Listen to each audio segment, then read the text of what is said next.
Olá, sejam muito bem-vindos ao canal da leitura. Eu sou a Rose e hoje eu trouxe uma dica super especial para vocês, que é o livro O Dia em que a Poesia Derrotou um Ditador, do Antônio Skármeta. Esse livro faz parte do clube de assinaturas da TAG Curadoria, que para mim tá sendo uma experiência fantástica, porque tá me oportunizando ler livros que talvez eu não tivesse acesso por conta própria, não me aproximasse e não me encantasse com eles. Então, tô gostando muito.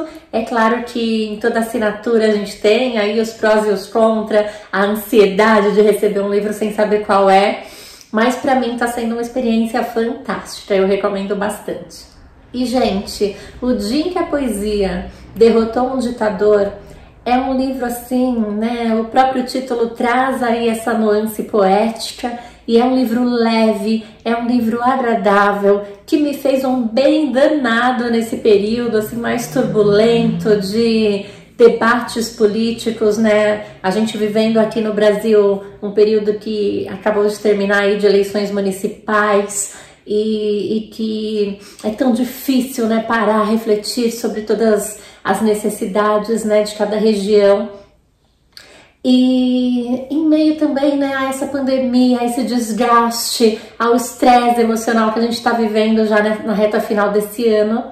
E foi um presente poder ler um livro de uma leveza tão grande, de uma linguagem poética, de uma linguagem leve, e apesar de tratar de um assunto forte, difícil, sem subestimar de nenhuma forma, né, o peso dessa ditadura, Skármeta tem esse poder de narrar com leveza, de uma forma assim que realmente a gente sim fica chocado, né, com tudo que acontece, mas ao mesmo tempo a gente fica cheio de esperança, cheio de otimismo, né, uma narrativa extremamente otimista, e eu confesso que eu estava precisando muito dessa leitura.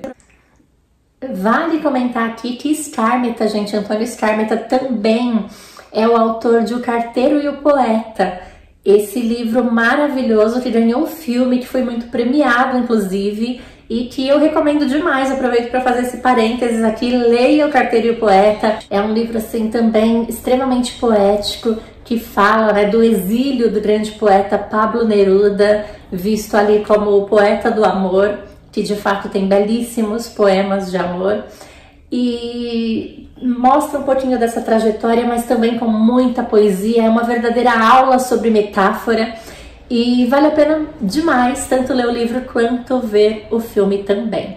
Mas voltando aqui para O Dia em que a Poesia Derrotou um Ditador, o livro relata algumas questões do Chile em 1988, em plena ditadura de Pinochet.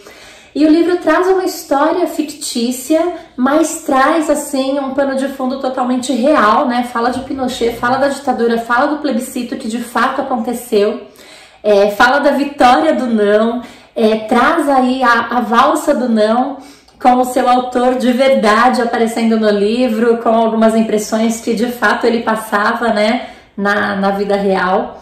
E é uma experiência assim de leitura deliciosa.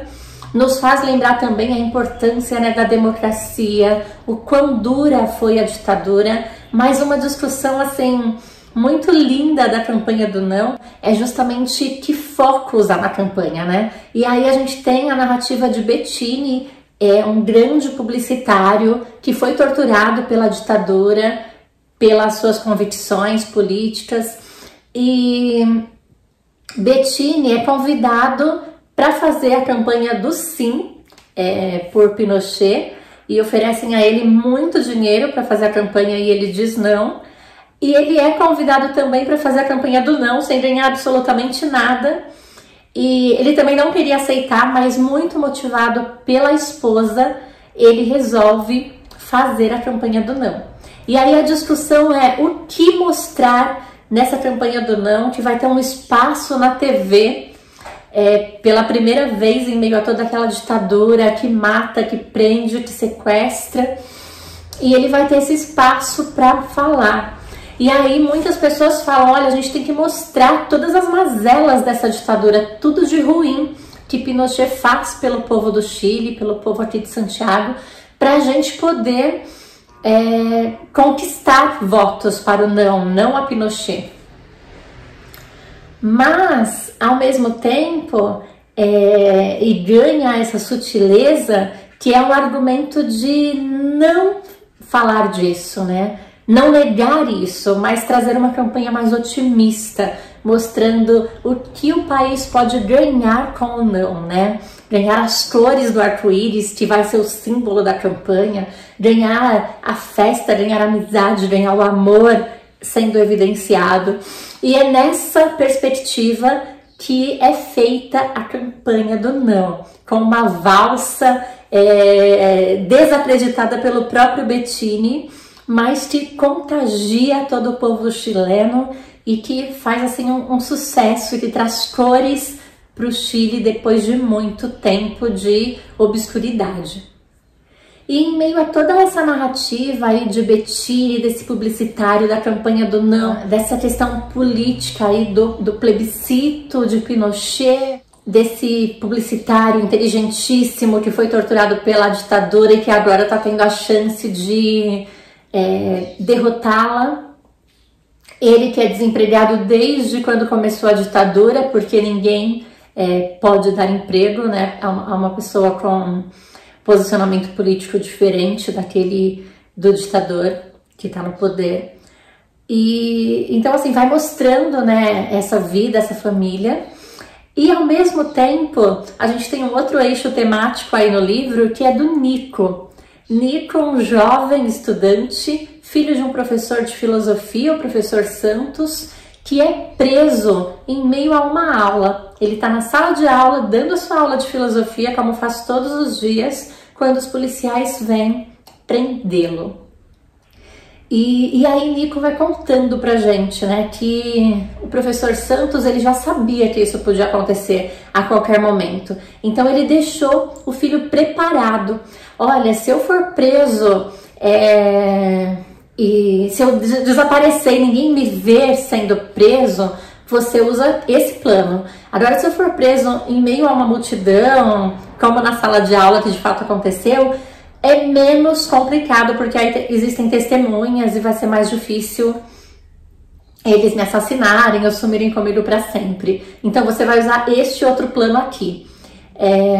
Mas que também assim trouxe muitas dificuldades para Nico, que tinha lá as pessoas para quem ele tinha que fazer ligações todos os dias, perguntar se tinha notícias, e ele só conseguiu resgatar o pai com a ajuda de uma amiga que acabou usando até recursos, como diz Nico, se associando a pessoas do mal para poder fazer o bem. E Patrícia, que é a namorada de Nico, ela o tempo todo vai tentando mostrar para o Nico que não é assim, né? O mundo não é feito de bons e maus, né? Todos nós somos um pouco bons, um pouco maus, e depende de que papéis estamos exercendo. E vai deixando o Nico um pouco mais tranquilo para aceitar essa ajuda aí dessa amiga, que um dia ele também ajudou, e retribui o favor trazendo o pai de Nico de volta. Então a gente tem sim um final feliz e que traz um desfecho assim muito leve também e muito em harmonia com tudo que é narrado aí o tempo todo. A história de Nico, além de ter esse pai preso político e todos esses desafios de sobreviver e de tentar encontrar o pai, Nico é namorado de Patrícia Bettini. Bettini, isso mesmo, a filha daquele publicitário da campanha do não. E Nico e Patrícia vivem um romance, assim, os dois são muito apaixonados e eles vivem aí o desafio de perder a virgindade. Patrícia não quer deixar de ser virgem enquanto não terminar o colégio, enquanto estiver vivendo nessa ditadura. Ela associa muito assim a virgindade à liberdade e, portanto, a uma vida diferente dessa vida mais sistemática que ela vive no momento. E Nico é um garoto apaixonado que quer também perder a virgindade com essa namorada, a quem ele ama muito. E é gostoso, né, como eles vão conduzindo esse namoro, como os dois acabam se engajando na campanha do não, como Nico acaba se revelando também um subversivo, uma pessoa que luta lá pelos seus direitos, que vai fazer discursos fortes em prol de um professor que foi preso e que depois é encontrado morto, assim, de uma forma muito brutal, em alusão a crimes que de fato aconteceram na ditadura de Pinochet. Então, assim, o livro não deixa de mostrar esse lado cruel, esse lado frio, esse lado brutal da ditadura, mas a narrativa, ela é leve e ela nos acolhe o tempo todo. Então ela vai mostrando sempre uma luz, uma pontinha de esperança, uma pontinha de possibilidade de mudança. E é gostoso que, assim, a primeira parte do livro, assim, ela é mais dura, né? Porque a prisão do pai de Nico, a narrativa de Bettini ali com essa dor, né? De ter sofrido na ditadura, de ter sido torturado, de ter visto seus amigos dispersarem, né? Porque ninguém tem coragem de conversar, de falar sobre aquilo que acreditam.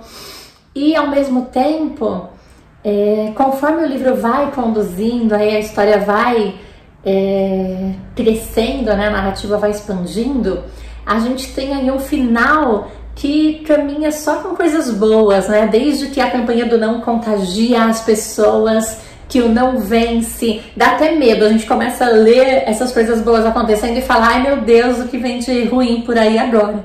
Mas não tem uma nova reviravolta, o livro segue sendo narrado com coisas boas, com essa lição realmente de otimismo e de leveza. É uma história assim incrivelmente poética, cheia de verdades, cheia de inusitadas reflexões e de desafios também, né, pra gente parar pra pensar que às vezes não dar murro em ponta de faca, não é ficar só evidenciando as coisas ruins, mas pensar o que uma mudança pode trazer de bom. E aí até uma discussão que aparece lá na campanha do não, né, se a gente falar tudo de ruim que Pinochet faz e ficar acentuando isso, a gente vai fazer uma campanha que reforça o medo, e aí eles vão poder também colocar o medo aí de uma crise econômica maior, o medo das incertezas que o voto no não pode trazer, porque essa é a realidade que eles já conhecem, e a gente sempre tem mais medo daquilo que a gente desconhece, do que é novo, do que é desconhecido. E de fato, assim, vai ser uma campanha muito assertiva. E aqui, né, nessa visão literária, mais poética, a gente vê realmente assim, um arco-íris de possibilidades dessa alegria toda retomar o Chile. Bettini tem um final super feliz como publicitário, deixa sua família mais uma vez orgulhosa dele, e Nico tem um final também assim incrível com Patrícia Bettini, os dois tendo uma linda história de amor, né, podendo concretizar esse amor do jeito que eles esperaram tanto quiseram e tanto esperaram por isso. E o retorno desse pai aí também dando força, esse pai que sofreu tortura, mas que prefere não falar sobre isso, ele esconde, né, o sofrimento e a dor e prefere focar na vida de agora em diante com o filho e com esse novo Chile que começa a pairar com tanta esperança para as pessoas, com tanta alegria sendo retomada. Esse é um pouquinho desse livro, né? Desse maravilhoso livro de Skármeta, que é a dica de hoje aqui do canal da leitura. O dia em que a poesia derrotou um ditador, Antônio Skármeta.